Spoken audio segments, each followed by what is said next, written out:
Evening, everyone. Thank you so much for joining in once again. We had a good time last week as we kicked off this series of conversations, let's say. Let's call it that, conversations related to maternal mortality in the United States. We looked at all of the different underlying causes, what particular populations of women in terms of people of color that it really affected. We also reviewed racism in medicine. We did that to bring the audience some understanding of what happens when you lose agency, meaning control over your own ability to take care of yourself, and also to look at what happened in our country when there was lack of consent provided. All of this is noted to help you understand how important it is for you to have information, to know yourself, so that you are actively involved in decision making throughout pregnancy, the birth process, and after your baby is here. What we're going to do tonight is to begin putting all of this together. We talked also the last couple of nights about the preconception visit, how to get ready for that, what actually happens in that preconception visit. The whole idea of the preconception visit is to help you get prepared to have a healthy pregnancy as much as you can, to prepare your body, your mind, your finances, your social supports, all that's needed to be able to have a healthy pregnancy, healthy baby, healthy family, all of that. So we're going to start looking at the risk factors. It's important for you to know yourself, because as I noted last week, some of the issues with maternal mortality in this country is the lack of time for providers to sit down and thoroughly review things with you so that they know you. Often women are seen by more than one provider. And again, they're not going to have the time to come in, review your chart, look at everything, and know what's been going on with you. That's why it's so important for you to know you. So this week, what we're going to do is to look at some of these risk factors and compare them to what were your findings with the preconception visit. You were to begin to get information on your own family health, on your own personal health. If you've had pregnancies before, what happened with those pregnancies? What happened at the time of birth? Were there any problems? All of this information is going to come into play now as we talk about the different risks. I want you to pay very close attention to this because this is your information. You are the one who can make changes, who can make people pay attention to things that they may not have seen or been able to observe. So tonight we're going to talk about, am I at risk for hemorrhage? Give me a second while we get these slides up.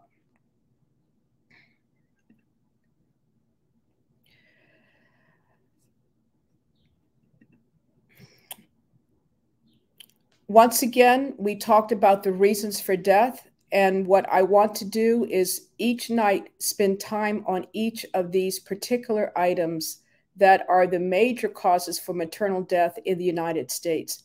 Tonight, we're going to deal with hemorrhage. It's important to know that hemorrhage happens during pregnancy, and it can also happen at the time of birth and after birth. If we go back and look at the timing of when maternal deaths are going on, they are happening the day of and within the first 7 days after you've had your baby. First week, okay? Day of. And also during pregnancy, 47% of deaths are happening within that time frame. That time frame, once again, being during pregnancy, the day of pregnancy, and within the first 7 days following pregnancy. 53% of deaths happen after the first week after you've had your baby and go until 1 year later.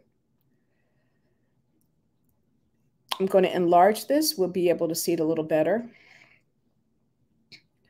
So during pregnancy, it is possible to have bleeding. And I want you, this would be what we would call one of the danger signs of pregnancy. And for bleeding that happens usually during pregnancy, it can be due to what's called placenta previa is one of the causes. And with placenta previa, what that means is that the placenta, where it has implanted in the uterus, is very close to the opening of the uterus, or what's known as the cervix. And as you're able to see on the slides on the right-hand side, you will see that normally the placenta will implant attached to the wall of the uterus, means the same thing, higher up or on the side of the uterus, okay? But when the previa happens, the location of where the placenta attaches to the wall of the uterus or implants is lower down. And as you can see, you may have an area where it is a low implantation, where it's close. This is your cervix here, where it's close to the opening of the cervix. You may have a partial where it's covering a part of the cervix, or it's a full placenta previa where it's totally covered the cervix. And the only way to really find out about this is by sonogram, to be able to know where is the location. Now, the symptoms that you will have will be vaginal bleeding. There will be no pain because this is not caused by contractions. You just have bleeding, no pain associated with this. Usually, this kind of bleeding can be bright red. What I want you to also begin to think about is to be able to describe the bleeding, because that will help your provider to know more information. When did this bleeding happen? Did it just start on its own? Did it start after intercourse happened? When did that start? Are you feeling any pain when the bleeding happens? Any pain when the bleeding happens? How much bleeding did you get? And the easiest way to begin to describe the amount is to think about the size of coins. Was the bleeding the size of a dime, a size of a nickel? Was it the size of a quarter? How much bleeding did you get? Did you need to begin wearing a pad for the bleeding? What I want to emphasize is that if you have bleeding during your pregnancy, you want to get immediate attention. My goal with this series of talks, conversations that we're having, is to decrease maternal death, decrease deaths of the infant as well. And so let's not play with this. Let's not second guess this. Let's go immediately and get the attention that's required. I want to say for families and women, please throw out the idea that, oh, it's at nighttime, I don't want to bother my provider. Excuse me, you are paying the provider to give you care. You also want peace of mind. So you need to call them if it's 1 o'clock, 2 o'clock, 3 o'clock, 4 o'clock. I don't care what time it is. You need to call them, and you need to get the immediate attention that you need. Sometimes you just show up in the emergency room if that is what you need to do. But do not sit on this. Do not sit on this.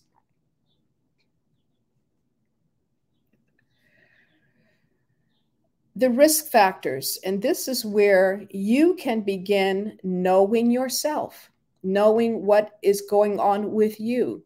The risk factors for hemorrhage. Hemorrhage appears to occur more often in the Asian population. And so if you are of Asian descent, your possibilities of having hemorrhage is higher than the general population. The other things are your own personal history And then your pregnancy history, if you've had babies before. Did you have a history of hemorrhage with your previous baby? If so, you will likely be at higher risk for having that be repeated again with this pregnancy. Did you have a long labor? A long labor is a cause for possible hemorrhage. Was your labor augmented? Meaning, did you get Pitocin to help your labor along? This is a risk factor for hemorrhage. Was your labor very quick? Did you have a fast labor? There can be what's known as an overdistension of the uterus, meaning that the uterus is stretched out. You know, if we think about a balloon, you can overdistend the balloon, okay? And this can be due to having twins, multiple pregnancies.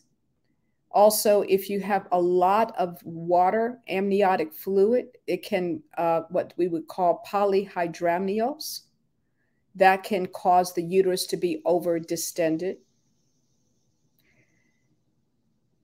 If you've had any sort of operative delivery, such as cesarean section is one example that can increase the risk of hemorrhage. And the last is whether or not there is an infection of the bag of waters itself. These are things to be aware of. And these are things that you can begin to write down for yourself in your journal and gather this information, because you can be the one to bring this to the attention of the provider that's caring for you during pregnancy and caring for you in labor. A lot of times, we are not going to see the same provider that you saw during labor be your provider who's there. The providers that you saw for prenatal care may or may not be the provider that you see during labor. And so it's important for you to know this history, to bring this to the attention of the providers if they're not already discussing this with you. So what would happen if I had a hemorrhage? Once again, during your prenatal period, you want to seek immediate attention. Often, a sonogram would be done to see where is the placenta, where is the location of the placenta. You want to follow your health provider's instructions as to what should happen. And in some cases, this is not going to say it's going to happen all the time. Cesarean section might be needed. If the placenta, let's go back for 1 second again to take a look at this.